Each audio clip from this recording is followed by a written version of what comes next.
Presque de l'info, c'est la revue de Presque de Nicolas Cantelou.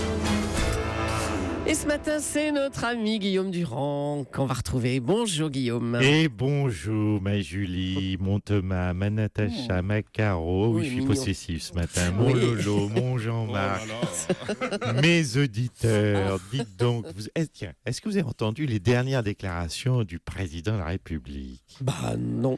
Eh bien, c'est normal parce qu'il n'a rien dit. Alors, c'est une stratégie de son conseiller en communication, Gaspard Ganzer. Natacha et Caroline confirmeront. Ouais. Bah oui, c'est marqué dans le Monde d'hier. C'est vous C'est dire vrai, si c'est sérieux. c'est Gaspard Ganzer C'est qui juste pour placer que je gueulis le monde tout de même. bah oui, c'est ça, on l'a vu. Non, c'est bien Gaspard Ganzer qui lui aurait conseillé le silence. Voilà, c'est bizarre quand même, Julie. Conseiller en com qui vous dit le mieux pour ta com, c'est que tu la fermes.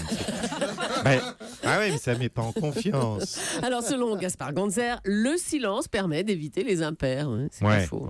Oui, alors ça, le côté, quand tu te tais, tu dis moins de conneries. Je suis pas un grand spécialiste en com, mais j'aurais pu la trouver tout seul aussi. Et pour moins cher. Tiens, d'ailleurs, dites donc, les filles, il est quand même payé, Ganzer, quand son conseil de com se résume à fermer là. C'est quand même un petit peu comme un coiffeur qui te reçoit, qui te dit non, écoutez, c'est parfait, je touche à rien. Puis quand tu sors du salon, il te rattrape par le bras. Il dit par contre, ça fait 50 €. Voilà, enfin, je dis ça, je dis rien. Juste, dites quelque chose quand même. On va vous écouter pour les titres. Oui, c'est vrai. Il faut que je poursuive tout de même un petit peu. Allez, c'est parti pour les titres. École buissonnière, 441 députés étaient donc absents de l'Assemblée, et Édouard Philippe l'a confirmé tout à l'heure, pour voter l'inscription de l'état d'urgence dans la Constitution. 441 absents pour voter une loi sur la Constitution. C'est donc 441 députés de moins que pour constater que mémère Pamela Anderson a toujours de gros nichons. Ils étaient tous là, oui. Ben oui, ils ont des priorités, nos députés. Ils sont, qu'est-ce que vous voulez que je vous dise? Ils sont plus nichons que Constitution. Qu'est-ce que vous voulez que je vous dise? Allez, drame ferroviaire en Allemagne. En Allemagne, le dicton ferroviaire est désormais un train peut en cracher un autre. Oh là là. Oups, merde, j'ai déraillé. Allez, Charlie Hebdo l'aurait faite. C'est l'excuse parfaite. État d'urgence, c'est l'état d'urgence en France et c'est l'état de bordel dans la liste du nouveau gouvernement. François Magic Hollande a essuyé une série de râteaux, vous le savez. Hulot, Aubry ont tous les deux refusé de rentrer au gouvernement. Ils ont également refusé de se coiffer depuis 20 ans, mais ça c'est une autre histoire. Alors attention, amis auditeurs, soyez attentifs, chers auditeurs d'Europe 1. Hollande trouve tellement personne que le poste de ministre peut tomber sur n'importe qui. Restez près de votre téléphone, le nouvel gouvernement, c'est comme la valise RTL, ça peut vous arriver à tout moment. Oh putain, pardon, j'ai blasphémé, pardon Julie, j'ai dit RTL. Merde, je viens de le redire. C'est bon, allez, merci Guillaume. On va parler des vents violents qui ont soufflé sur la France ces derniers jours, et c'est tout de suite avec Laurent Cabrol. Oui, tout à fait, moi Julie. Ça se passe pas folichon, ça soufflote, ça bougeote, ça secouote, voilà, tous les verbes du 4e groupe qui finissent en hôte. Alors ce matin, le nord, le sud, l'est, l'ouest, on s'en fout. On va se concentrer sur les vents violents sur Matignon. Les rues alentours. On me signale des fleurs arrachées au ministère de la Culture. Risque, je suis toujours un petit peu dans le jeu de mots, mais on comprendra qui veut. Risque de dépression sur le ministère de l'Emploi et particulièrement sur Myriam El Khomri. Voilà, également une petite bourrasque sur le quai d'Orsay qui va amener Laurent Fabius, pas bien loin, puisqu'il atterrira au Conseil constitutionnel. Alors, les prévisions pour les prochains jours, ce remaniement, ça c'est ma prévision, je me mouille un peu.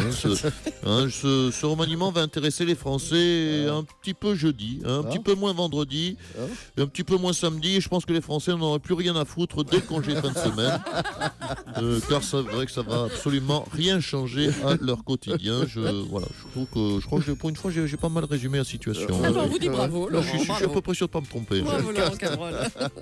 Le remaniement est donc imminent. Alors, qui vont être les nouveaux ministres? Nelson Montfort, vous êtes en direct du perron de l'Elysée ce matin. Oui, tout à fait, ma chère Julie. Ici Nelson Montfort, chers amis, en direct, oui, pour vous faire vivre les dernières tendances et vous donner les dernières cotes si vous avez parié sur BetClick les cotes. Alors à 8h51, Jean-Marc Ayrault, 8h47, pardon. Oui. Jean-Marc Ayrault, costume noir, cerne bleue est donné à 4 contre 1. Martine Aubry, pull affreux, coupe au bol est coté à 134 contre 1. Nicolas Hulot, c'est le pari du jour. Il a une cote à 1274 contre 1. C'est vraiment c'est la cote du jour, le pari du jour. Nelson, est-ce que vous pouvez confirmer le départ de Laurent Fabius ?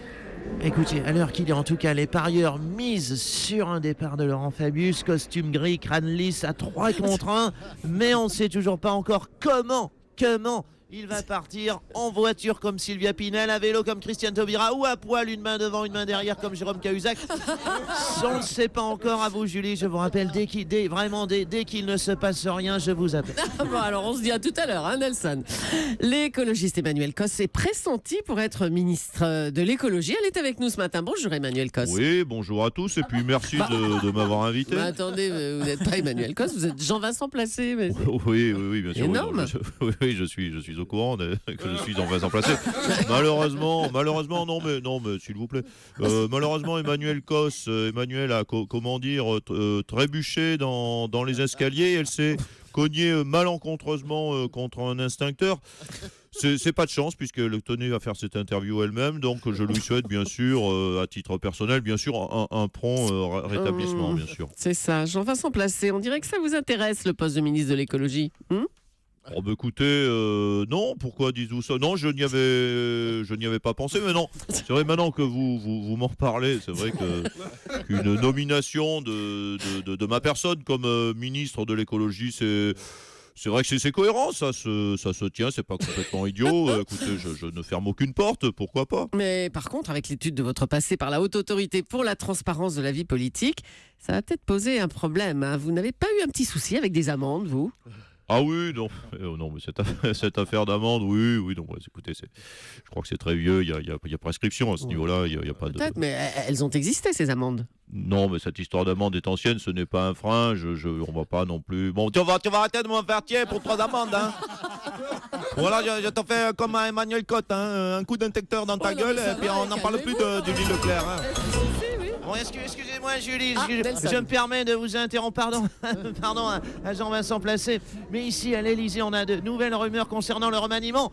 Zaya, Nabila et Baptiste Diabiconi ne devraient pas, je parle bien au conditionnel, ne devraient pas avoir de ministère à l'heure qu'il est. On s'en serait douté, hein Nelson. Oui, mais avouez que c'est quand même assez dommage parce que quitte à avoir des ministres qui ne sont pas capables de résoudre le chômage, autant qu'ils soient jolis à regarder.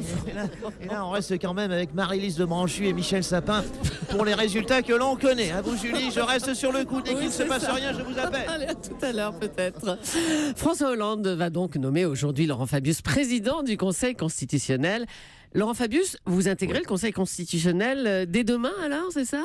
Oui, tout à fait. Ça y est, bonjour à toute votre équipe. Tout est prêt. Ma famille politique m'a trouvé donc une place dans cet établissement.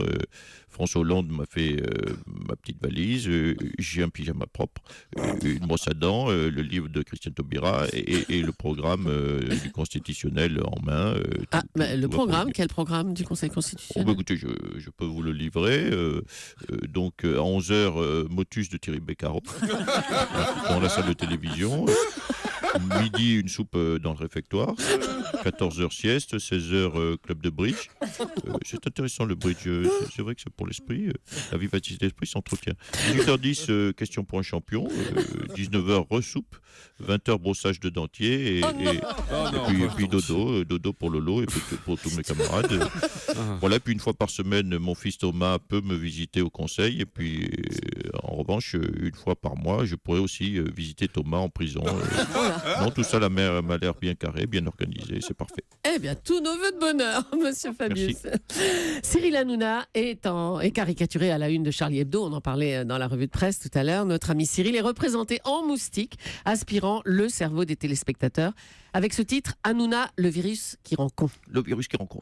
Salut mes chéris, salut ma Juju, salut.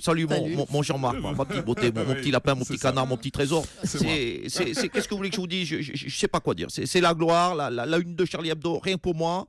jusqu'à présent, vous le savez, c'était réservé à qui? À Jésus, à Mahomet, à Dieu, au président de la République. T'imagines le niveau, c'est pour moi la consécration. Je suis une star, moi, Juju. Bon, mon Lolo Cabrol, si tu faisais la une de Charlie Hebdo, toi, il déguiserait en quoi? Je sais pas, Cabrol, hein? Cabrol, ça veut dire quoi? En chèvre. Et oui, pas toi, voilà, c'est la chèvre.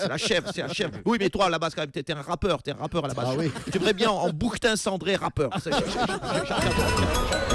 Oui, pardon, mon cher Cyril, pardon, ma chère Julie, je vous interromps, Laurent, une nouvelle fois, puisque les rumeurs enflent ici à l'Elysée, c'est une grande fierté pour Europe 1. Ah bon? Le ministère de la Culture pourrait être, je parle bien au conditionnel, pourrait être attribué à Jean-Marc Morandini, qui est déjà pressenti pour sauver le grand journal. Vraiment, la réputation de sauveur de Jean-Marc dépasse donc le cadre télévisuel. On parle également de lui au ministère de la Santé, au ministère de l'Intérieur, au ministère du macramé, au ministère des tapis de bain, au ministère des étuis péniens. Bref, tous ces ministères et aucune réponse. C'est dans le grand bordel du remaniement. Merci Nicolas Canteloup. Ouais, très bien. Gérard Depardieu est avec nous aussi ce matin. Bonjour Gérard. Oui, salut Bon. mon Thomas. Alors vous êtes nommé dans la catégorie meilleur acteur. C'est Claude Lelouch, on l'a appris, qui va être le président de la cérémonie des Césars cette année. Ça sera un bon président selon vous, Claude Lelouch? Un bon président. Ouais. Oh, toi, tu me connais, hein, mon Thomas. Les seuls présidents que j'aime, moi, c'est les présidents russes. oui, non. Tiens, Soto. Oui. Est-ce que tu as bossé le dossier de Pardieu-Lelouch? Moyen. Attention, c'est un coup de boule par mauvaise réponse. Question pour un coup de boule. Alors, comment s'appelle le film que j'ai fait avec Claude Lelouch? Il y en a pas, hein? Bien joué, 0, t'échappes à un coup de boule. Comment s'appelle le film pour lequel je suis nommé au César? Je sais pas. Valley of Love, je te dois un coup de boule, plus les 2 claques que j'avais dans la musette.